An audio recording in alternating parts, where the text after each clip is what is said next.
Você já gritou, esperneou, chorou, chantageou e ele ainda não te obedece? Você gostaria de saber o porquê? Muito boa tarde a todos, eu sou o professor João Gabriel e você está no Forjando Caráter. Pessoal, hoje eu quero começar aqui no canal um quadro novo voltado especificamente para formadores, ou seja, para pais, para mães, professores, religiosos, sacerdotes, todo aquele que tem como missão particular formar outras pessoas. E para a gente começar os nossos assuntos aqui, eu quero começar com um assunto que faz todos nós educadores, né, nos arrepiarmos um pouquinho, que é a questão da obediência. Mas antes de nós entrarmos no assunto propriamente dito, eu vou te fazer um pedido. Fique até o final desse vídeo. Os dois últimos pontos que a gente vai ver aqui são os mais cruciais e no final eu tenho um convite muito interessante e gratuito para te fazer. Então fica comigo até o final que você não vai se arrepender. Se você é um professor que já teve que lidar com uma sala de aula cheia de alunos correndo de um lado para o outro, gente, eu passei por uma situação uma vez, né, na qual eu estava literalmente com uma criança no braço, segurando a outra na mão, duas correndo, pulando em cima das mesas e o outro correndo com dois lápis assim pela sala inteira. Então, se você já passou por uma situação dessas, ou se você é uma mãe que pede para tirar a toalha do chão pela enésima vez, né, ou se você é um pai que pede para o dever de casa ser feito na hora tal, no momento tal e nunca é obedecido, se você já passou por isso, você sabe quão frustrante é, né, para nós ter que lidar com a desobediência das pessoas que nos foram confiadas por Deus, né? Daqueles que foram colocados na nossa mão para a formação. E uma das maiores frustrações disso, gente, é porque a gente está comandando ali, a gente está pedindo para o bem deles. É ou não é? A gente está fazendo negócio para o bem deles, para que eles sejam bem-sucedidos, e a gente recebe, né, ingratidão, rebeldia, frustração, né, em retorno. Você já passou por isso? Pois é, mas hoje eu quero te perguntar uma coisa. Você já se perguntou o porquê disso? Eu sei que alguns de vocês vai falar, sim, eu já me perguntei muitas vezes o porquê e não sei o quê, mas eu quero dar um enfoque todo particular nessa pergunta. Por quê, gente? Porque geralmente, quando a gente se faz essa pergunta, a resposta que vem na nossa cabeça é uma resposta que nos leva a outra pessoa. A culpa é do meu marido, a culpa é da minha esposa, a culpa é do professor, a culpa é da criança, a culpa é dele, ele é um sem vergonha, é um tasmania, né, e tal. A gente tende a colocar a culpa dessa situação, né, em alguma situação, em alguma cultura, em alguma coisa externa, beleza? E no primeiro momento isso pode até ser bastante satisfatório, isso dá uma espécie de acalanto nos nossos sentimentos, né? Porque se a culpa não é nossa, né, nós não temos por que nos estressar com isso, né? A culpa é de outra pessoa, né? Então isso nos dá um certo consolo afetivo, né? Mas a gente não percebe como esse tipo de resposta acaba atando as nossas mãos. Por quê, gente? Porque quando a gente fala culpa, né, a gente está falando da causa de alguma coisa, da origem de algum efeito. E só quem controla a causa tem a capacidade de modificar o efeito. Ou seja, se a gente encontra a culpa em outro lugar, se a gente encontra a culpa em outras pessoas, a gente perde completamente o poder de mudar aquele resultado. Agora, quando a gente olha para aquelas ações que a gente pode estar fazendo para gerar aquele efeito, a gente traz para nossa mão o poder de resolução. Porque se a culpa é nossa, se o problema somos nós temos todo o poder de modificar aquilo que estamos fazendo. Nós temos todo o poder de modificar o nosso comportamento, ou seja lá o que a gente está fazendo que está gerando aquele efeito desagradável. Então hoje eu vou pedir para vocês uma coisa difícil.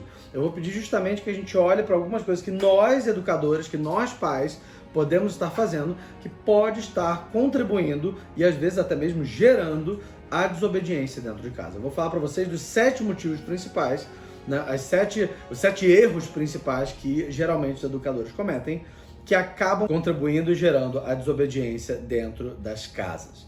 E depois disso eu vou pedir para você, né, avaliar a sua casa, o seu processo educativo e ver se não tem alguma dessas coisas. Gente, vai ser uma coisa difícil de fazer, né? É difícil a gente olhar para as coisas que nós mesmos estamos fazendo, né, avaliar os nossos próprios erros, né, para tentar de fato modificá-los. Mas é exatamente aí que está a solução para o problema que você tem enfrentado dentro de casa. Então vamos lá! Os 7 erros principais que os educadores cometem que podem contribuir para a desobediência dentro das casas e das salas de aula. Erro número 1, falta de disciplina dentro de casa. Pessoal, esse é o erro que a maioria dos senhores vai se revoltar, vai se rebelar, vai dizer: não, professor, eu coloco disciplina dentro da minha casa, né? Eu brigo muito, né? Eu grito muito com eles, né? Eu dou bronca. Né? Gente, e não é disso que eu estou falando.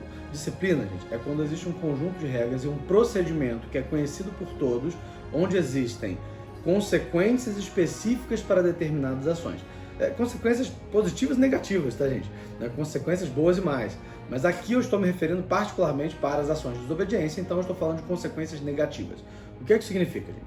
Significa que você tem que ter uma consequência específica, sempre tem que ter uma consequência para a ação da desobediência. Essa consequência ela tem que ser conhecida previamente, ou seja, já tem que ser uma combinação que todo mundo está sabendo, né? E tem que ser uma consequência de fato desagradável, né? E ela tem que acontecer religiosamente. Eu vou te falar dentro desse erro, né, os pequenos erros que os pais cometem. Né? O primeiro, né, não colocar consequência nenhuma.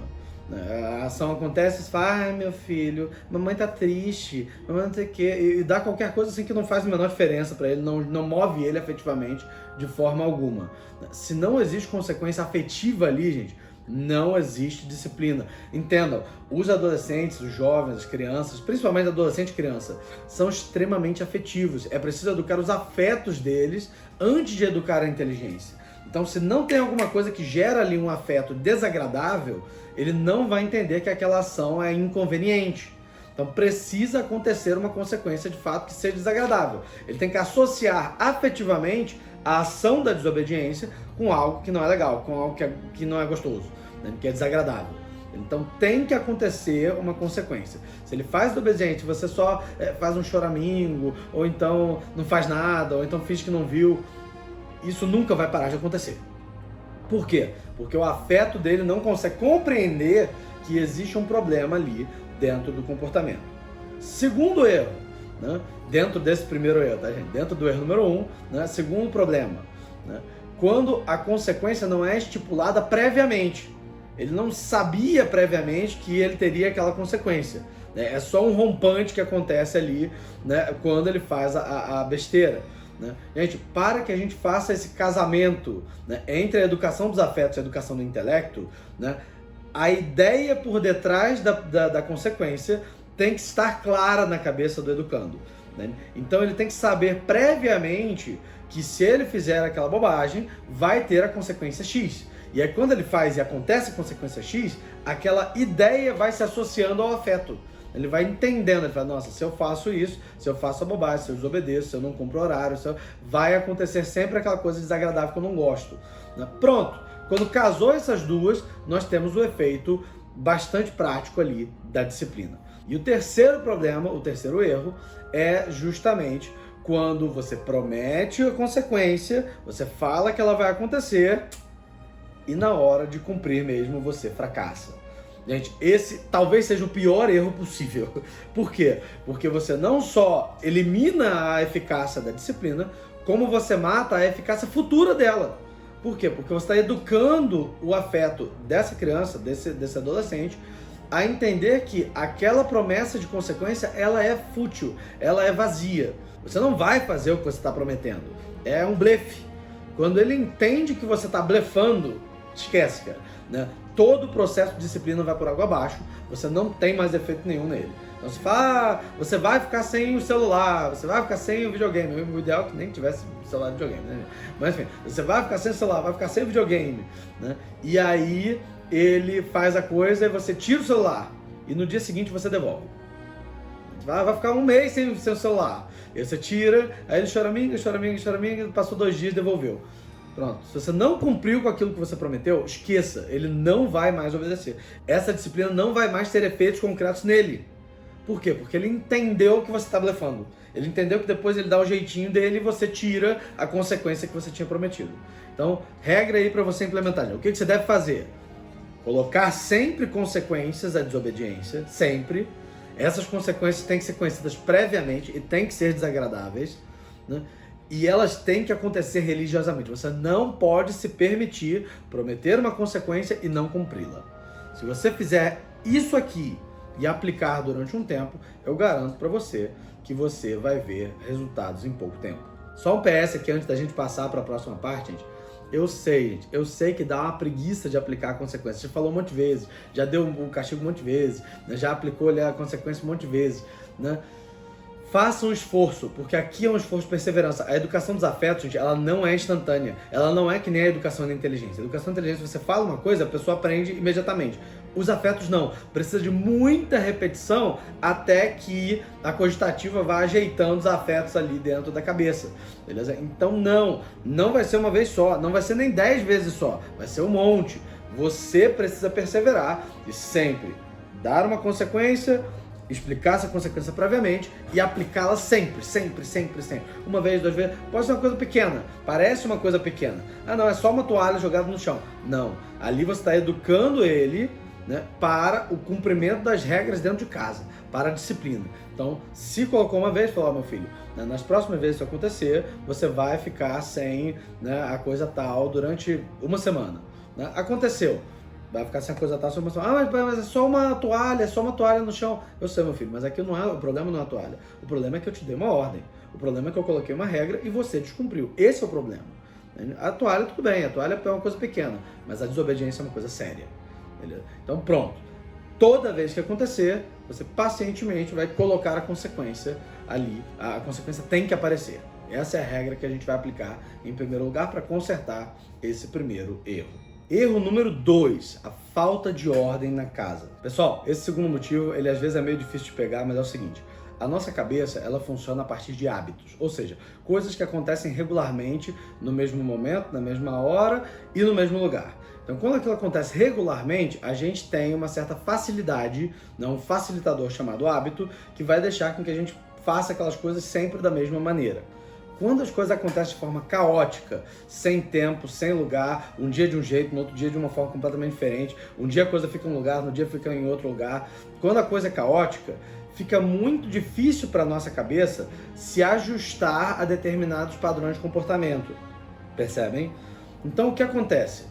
Se a casa é muito desordenada, se os horários são caóticos, se cada dia se faz a coisa de um jeito diferente, num horário diferente, se as coisas ficam em lugares diferentes todos os dias, se dorme, gente, isso é muito importante, se dorme em lugares diferentes, às vezes no sofá, às vezes na sala, se as coisas são muito caóticas, toda vez que você der uma ordem para a criança, para o jovem, para o adolescente, ele vai ter que fazer um esforço voluntário, ativo, para cumprir com aquela ordem. E isso é muito difícil, é muito árduo fazer esse esforço todos os dias. Então, com o tempo, ele vai começar, de fato, a relevar algumas, a não fazer outras, de fato, começar a desobedecer.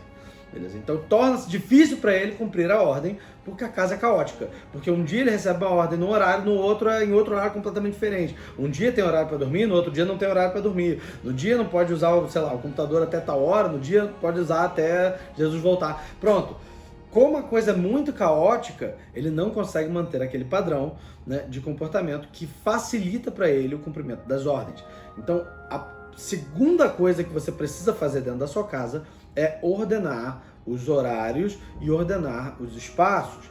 É necessário fazer um cronograma, gente. Eu sei que é chato, gente, eu sou sanguíneo. É difícil pra caramba pra mim seguir um cronograma, mas é importante, ajuda muito, dá eficiência para a casa e facilita a obediência das crianças. É necessário que os espaços sejam bem ordenados. O que é feito para ser feito no quarto é feito no quarto, o que é feito para ser feito na sala é feito na sala. Estudar é na mesa, né? Dormir é na cama e assim por diante. Dividir os espaços e organizar a casa. Isso é muito importante. Então, se você tiver que cobrar uma coisa, né, para começar, que sejam os horários e a organização dos espaços. Porque quando essas coisas estiverem ordenadas, você vai ver que vai facilitar a ordenação do resto. A ordem exterior, gente, facilita muitíssimo a ordem interior. Ainda está comigo até aqui? Coragem, fica até o final porque os 2 últimos erros são os mais importantes. Mas vamos lá. Erro número 3, a falta de moderação.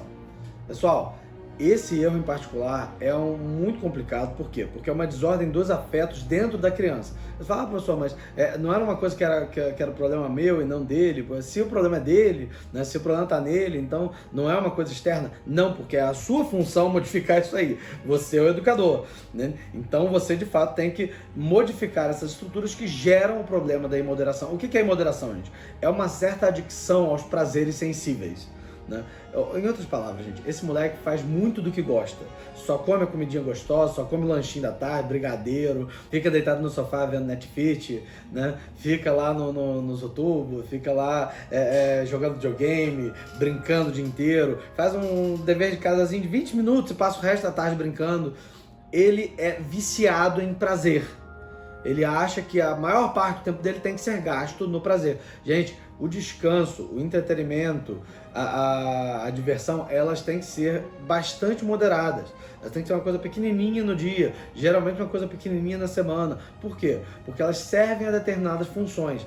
Quando o moleque faz isso demais, ele entende que o que ele deve fazer é aquilo que dá prazer e aquilo que não der prazer, ele não deve fazer. É uma coisa que ele deve rejeitar. Percebem? Ou seja, se ele vive a vida fazendo coisas divertidas e engraçadinhas, quando você pedir para ele uma coisa desagradável, ele vai imediatamente rejeitar.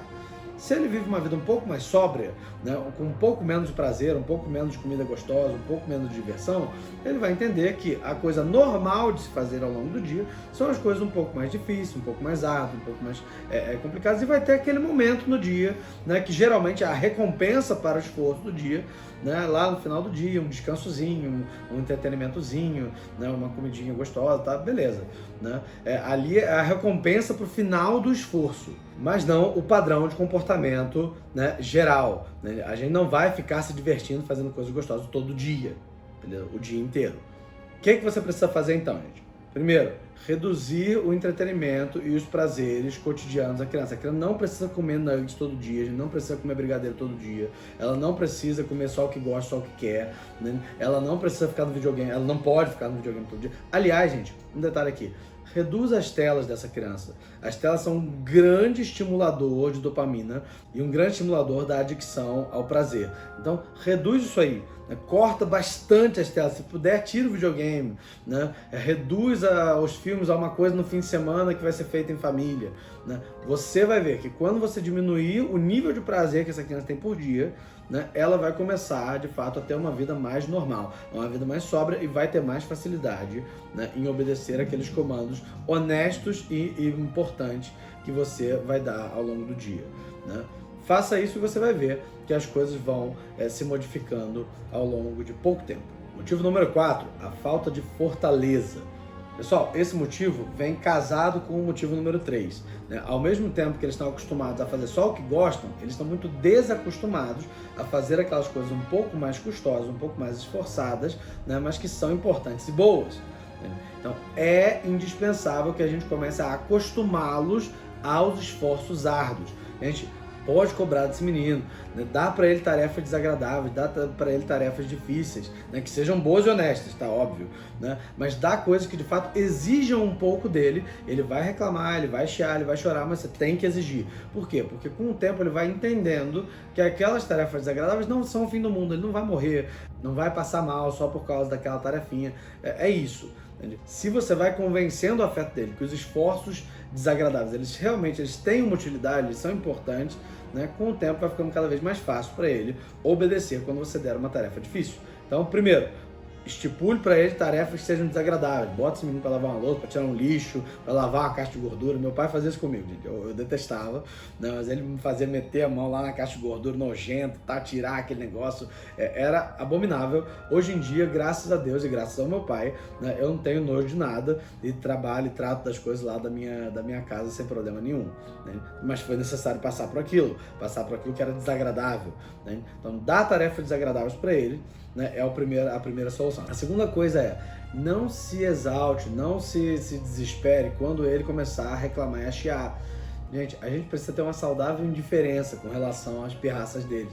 São crianças, são adolescentes, não é nada pessoal. Pai, não quero, não gosto. Beleza, meu filho, né? Mas tem que fazer do mesmo jeito. Né? Tolere ali o desgosto dele um pouquinho, né? Porque é importante para ele. E se ele fala, pai, mas eu não quero, eu não gosto, você com todo carinho vira para ele e fala, meu filho, tudo bem, eu não perguntei o que você quer, eu não perguntei o que você gosta, isso aqui é o que a gente vai ter que fazer agora, ponto, né? E bota para frente. Fica tranquilo, cara, ele não vai quebrar, ele não vai se desmantelar por causa de um trabalhinho um pouquinho mais exigente, um pouquinho mais terrível.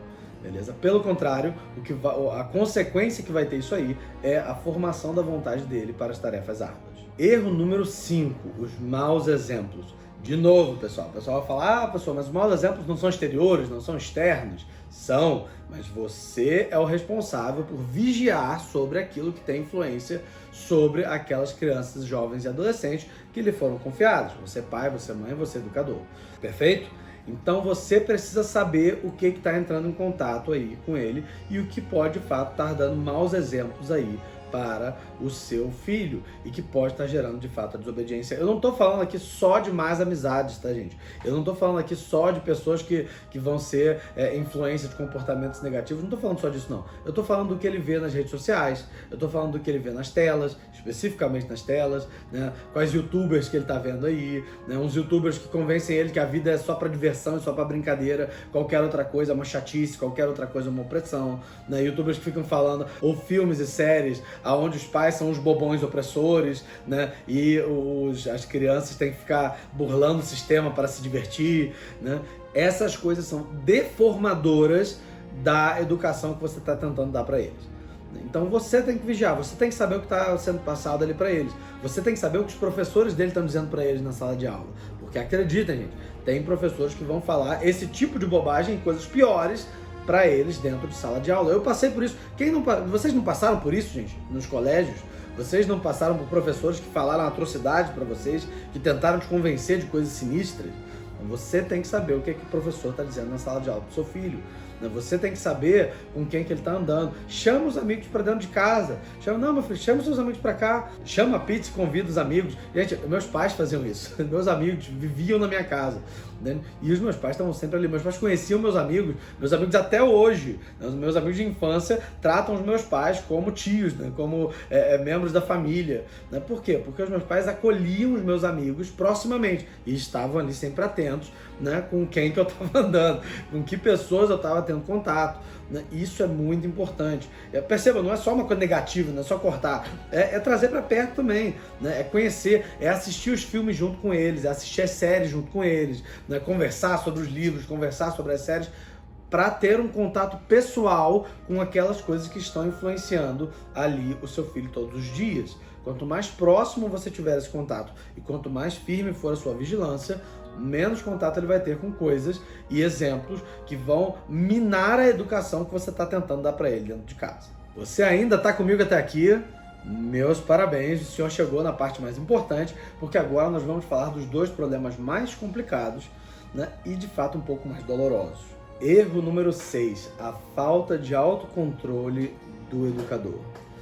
Pessoal, eu garanto que alguns de vocês pensam que gritar com a criança é uma forma de gerar obediência. Você grita, se você dá uma bronca muito séria, muito bravo, muito zangado, né, falando alto, esperneando, isso vai ajudar a gerar a obediência.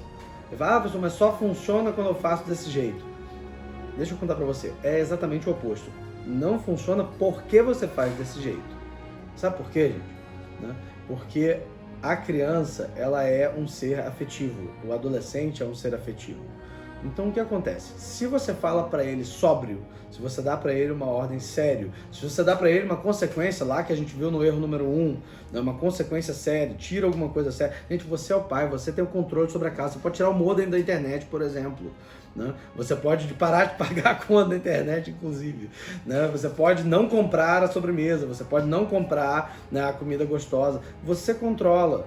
Né? Então assim, mas eu não posso fazer nada. Você pode sim, cara, você tem um controle total sobre a sua casa. Né? Então exerça esse controle de uma maneira sóbria. Quando você faz isso de uma maneira sóbria, ele percebe que ele é a criatura afetiva, ele percebe que ele é o descontrolado e você é o adulto. Ele percebe que existe uma diferença entre vocês. Você está falando da posição da razão, ele está falando da posição dos afetos. Agora, se você se descontrola, se você grita, se você xinga, se você se escabela e tal, você desce para o nível dele e ele começa a te ver como um igual, começa a virar uma luta de afetos, não uma disputa entre a inteligência de um adulto e a pirraça de uma criança. Você desce para o nível da criança e ela começa a entender de uma forma diferente. Se você fala de uma maneira sóbria, né, ela entende, a mamãe está me dando uma consequência porque eu estou errado, porque eu fiz alguma coisa errada. Se você grita, se você dá chilique, se você se descabela, joga as coisas na parede, ele já não entende mais, mamãe tá brigando comigo porque eu tô errado. Ele entende, mamãe tá brigando comigo porque ela tá com raiva. E acabou aí a eficiência da disciplina. Porque ele não vai mais tomar a sua ordem, tomar a consequência como uma ação lógica, como uma ação, uma consequência natural daquela ação desordenada que ele cometeu. Ele vai tomar como um descontrole da sua parte porque você tá zangado. E aí pronto, e aí você não tem mais efeito nenhum. E aí ele vai revirar os olhos, e aí ele vai tentar burlar, e aí ele vai, às vezes até tolerar. Gente, às vezes você tem um filho mais fleumático, né?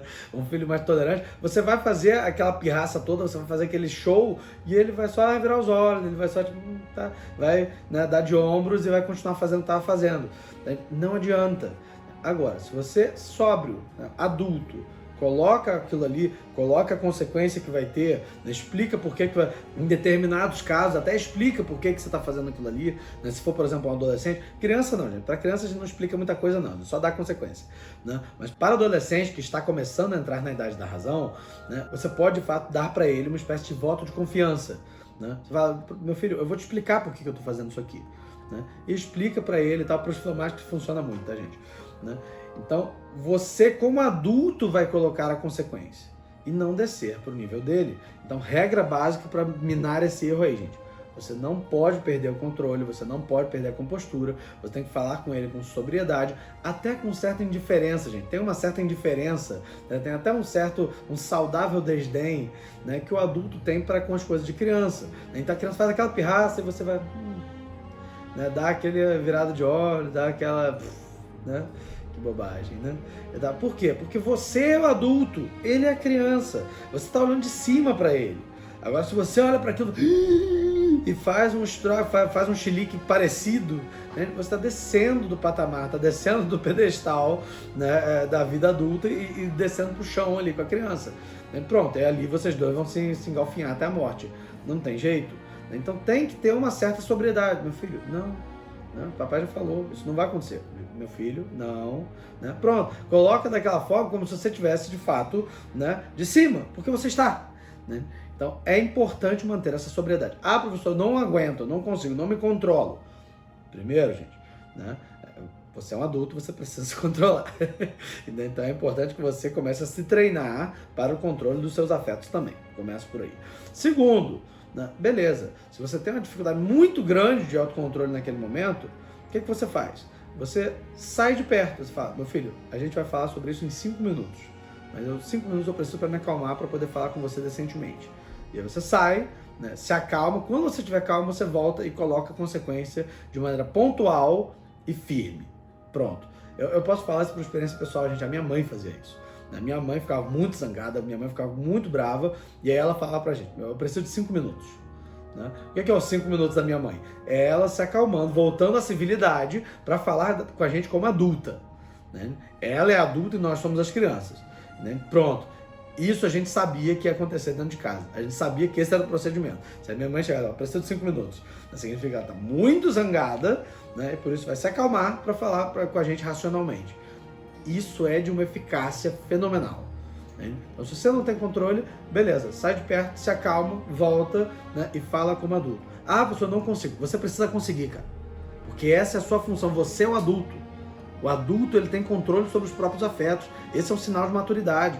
Né? E você precisa se esforçar para chegar nesse patamar. Eu sei que é duro isso que eu estou falando com você, gente. Né? Mas entenda, gente, se a gente não conserta esses pequenos erros, a gente não vai ter a consequência que a gente deseja. Não vai. Né? Então você precisa, como adulto, chegar nesse ponto, chegar nesse nível. E aí nós chegamos no nosso erro final, e esse talvez seja um dos mais difíceis. Erro número 7, a falta de coerência de vida do educador. Pessoal, eu sei que isso é muito difícil, eu sei que alguns senhores estão pensando, ah, professor, então eu preciso ser perfeito para educar meu filho? Eu preciso não ter pecados, não ter erros para poder corrigir? Não é isso, gente, não é isso que eu estou falando absolutamente, seria impensável, né? Mas o que eu estou sim dizendo é que você precisa pelo menos estar se esforçando muito para alcançar a perfeição que você está exigindo dele. Porque existem 2 instintos dentro do seu filho que estão agindo ali na hora que você fala com ele, que você dá uma ordem. Esses 2 instintos, gente, são o instinto da mimese e da hierarquia. Acreditem se quiserem, eles têm esses dois. Pensa no seu filho bem pequeno, antes das deformações, antes dos vícios, né, bem pequenininho. Ele não imitava você nas coisas que você fazia? Ele não tinha uns comportamentos meio parecidos, fazia os negócios iguaizinhos? Gente, o meu filho de 1 ano e meio faz isso, né, com a minha esposa, comigo, né, ele imita a gente no que a gente faz, e ele sabe que quando eu falo um pouco mais grosso, é para obedecer. Né? Ele sabe que eu sou ali o chefe, eu sou o cara que tá mandando, eu, minha esposa, né, a hora que ela fala e tal. Então, existe esse instinto de medir a hierarquia. Gente, quando o seu filho pequeno testa você, né, na sua obediência, você fala alguma coisa e ele fica olhando para você e faz aquela, não sei se já passaram por isso, meu filho faz isso, né, e ele testa você ali na obediência, o que ele está fazendo? Ele está medindo quem que é o chefe daquela comunidade. Se você cede e se você dá para ele o que ele quer e se você não bota uma consequência para ação ruim, ele entende que o chefe é ele. E aí pronto, e aí lascou-se tudo. Né? Então, se você coloca a disciplina, se você faz aquilo que a gente pediu lá no erro número 1, né? Coloca a disciplina, coloca as consequências, se você fala com ele como adulto, como no erro que a gente falou anteriormente, pronto, ele vai entender que você é o chefe daquela comunidade e ele vai ter a tendência a te imitar. Então, esses dois instintos são muito fortes nele, a hierarquia e a mimese. Beleza? Quando a ordem que você dá não compactua com a forma como você vive, esses dois instintos entram em conflito. Eles começam a brigar um com o outro. E ele começa a ter dificuldade de te obedecer. Ele começa a ter dificuldade de escolher. Ou ele te imita ou ele te obedece. E aí não se surpreenda, cara, se depois ele aparecer, né, obedecendo o youtuber malfadado lá, falando um monte de atrocidades, né, que fala de coisas ruins e vive de uma forma ruim.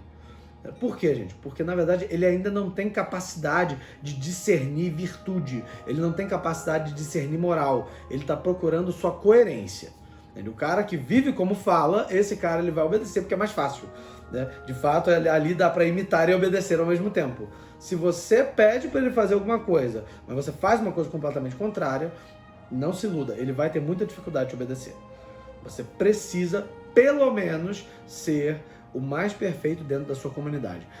Você tem que ser perfeito? Não, você não tem que ser perfeito. Mas você tem que ser aquele que é o mais perfeito dentro daquela comunidade ali. Né? Entre você e as crianças, você tem que ser o cara mais perfeito. Você tem que ser o cara que está no patamar acima. Você tem que estar pelo menos se esforçando muito para isso. Se ele percebe isso em você, as coisas se tornam mais fáceis. Agora, se ele olha para você, né, e vê que você fala para ele estudar, fala que estudo é muito importante, que a leitura é muito importante, enche o saco dele para ele ler um monte de livro, e ele nunca vê você tocando num livro, né? Se você fala para ele que rezar é uma coisa importante, que a vida espiritual é uma coisa importante, que ele tem que ser um bom católico, que ele tem que ser um bom cristão, né? Mas você fica mexendo no celular na missa, você não liga se vocês faltam ou não na missa do domingo, né? Se você nunca pega um texto na vida, nunca toca nas Sagradas Escrituras, se você fala para ele que ele deve buscar as virtudes, a moderação, que ele deve, por exemplo, diminuir as telas, mas você passa o dia inteiro nas telas, você passa o dia inteiro na internet, você faz sempre tudo que gosta, tudo que quer, você é descompensado nos seus afetos, né? Você grita, você faz um escândalo. Se você fala para ele que ele tem que ser moderado, mas você não é, você pode ter certeza que ele vai ter muita dificuldade, em pouco tempo ele vai estar desqualificando aquilo que você fala. Em pouco tempo ele vai falar, não, papai está falando que isso é importante, mas na verdade isso não é importante. Né? Papai está falando que eu tenho que fazer isso aqui, mas na verdade não tem que fazer isso aqui. Nem ele faz. Né? Pronto. Né? E aí você desqualificou o trabalho todo. De novo, gente, você não precisa ser perfeito, mas os seus filhos têm que identificar em você, ao menos, o esforço ativo para alcançar aquelas perfeições que você está exigindo deles. Se eles não percebem, no mínimo isso, você vai ter problemas muito sérios de educação. É preciso coerência de vida.